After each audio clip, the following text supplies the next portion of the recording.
Malgré sa petite taille, ce livre est l'un des plus importants que j'ai écrit. Il s'agit d'une introduction au principe d'Al Sunnah wal Jama'a, à ses différentes branches, ses imams, ses livres et ses croyances. Il comprend un chapitre inspiré d'une histoire vraie, expliquant comment devenir membre de cette communauté. Auparavant, lorsque je souhaitais en apprendre davantage sur le chiisme, je cherchais à connaître les ouvrages qu'il considère comme faisant autorité. Chaque courant possède de nombreux livres. Quels sont les ouvrages importants? Quels sont ceux qui sont moins importants? Qui sont les érudits reconnus? Qui sont les érudits moins reconnus? Quelle est la hiérarchie parmi eux? Quels sont leurs arguments? Quelles sont leurs sources? Quels sont leurs livres de référence? Je n'ai trouvé aucun ouvrage qui compile toutes ces informations. J'ai donc cherché à savoir si nous, Al Sunnah wal Jama'a, possédions un tel livre. Pour ceux qui souhaitent découvrir les principes généraux des apostrophes Al Sunnah wal Jama'a, quels sont leurs livres et leurs différentes branches?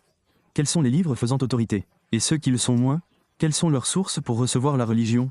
Se basent-ils, par exemple, sur les hadiths des compagnons? Recourent-ils à la méthode par analogie? Est-elle valable ou non? Qui sont leurs savants reconnus? Qui sont les moins reconnus? Selon ce qui est accepté ou non de leurs paroles, quelle est la signification première d'Al Sunnah wal Jama'a? À qui elle s'applique, à qui elle s'applique à juste titre, à qui elle s'applique à tort, quand elle s'applique de manière générale et quand elle s'applique de manière spécifique? J'ai rassemblé toutes ces questions dans ce livre. Ce livre, de petit format, 105 pages, présente les principes généraux d'Al Sunnah wal Jama'a, ses ouvrages originaux. Les livres approuvés et non approuvés en matière d'exégèse, de croyance, de jurisprudence, de hadith et de narration, ainsi que les savants qui le composent. Une section, occupant environ un tiers du livre, explique comment et sur quel fondement on peut rejoindre ce courant et quelles sont ses croyances originelles.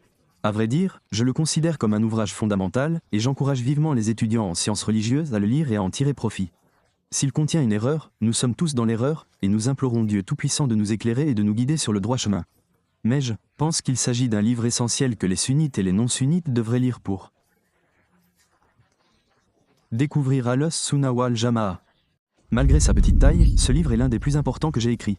Il s'agit d'une introduction au principe d'Al Sunnah wal Jama'a, à ses différentes branches, ses imams, ses livres et ses croyances. Il comprend un chapitre inspiré d'une histoire vraie, expliquant comment devenir membre de cette communauté. Auparavant, lorsque je souhaitais en apprendre davantage sur le chiisme, je cherchais à connaître les ouvrages qu'il considère comme faisant autorité. Chaque courant possède de nombreux livres. Quels sont les ouvrages importants? Quels sont ceux qui sont moins importants? Qui sont les érudits reconnus? Qui sont les érudits moins reconnus? Quelle est la hiérarchie parmi eux? Quels sont leurs arguments? Quelles sont leurs sources? Quels sont leurs livres de référence? Je n'ai trouvé aucun ouvrage qui compile toutes ces informations. J'ai donc cherché à savoir si nous, Al Sunnah wal Jama'a, possédions un tel livre.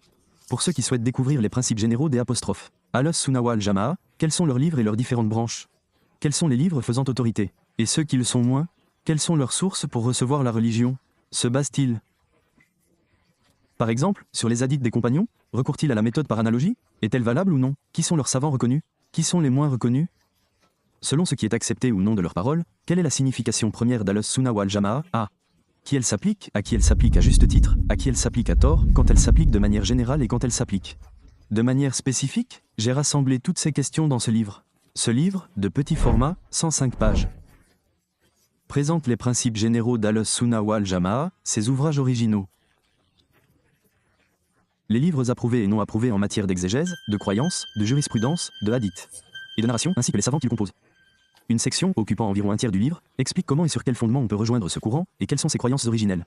À vrai dire, je le considère comme un ouvrage fondamental et j'encourage vivement les étudiants en sciences religieuses à le lire et à en tirer profit. S'il contient une erreur, nous sommes tous dans l'erreur et nous implorons Dieu Tout-Puissant de nous éclairer et de nous guider sur le droit chemin. Mais je pense qu'il s'agit d'un livre essentiel que les sunnites et les non-sunnites devraient lire pour découvrir Al Sunnah wal Jama'a.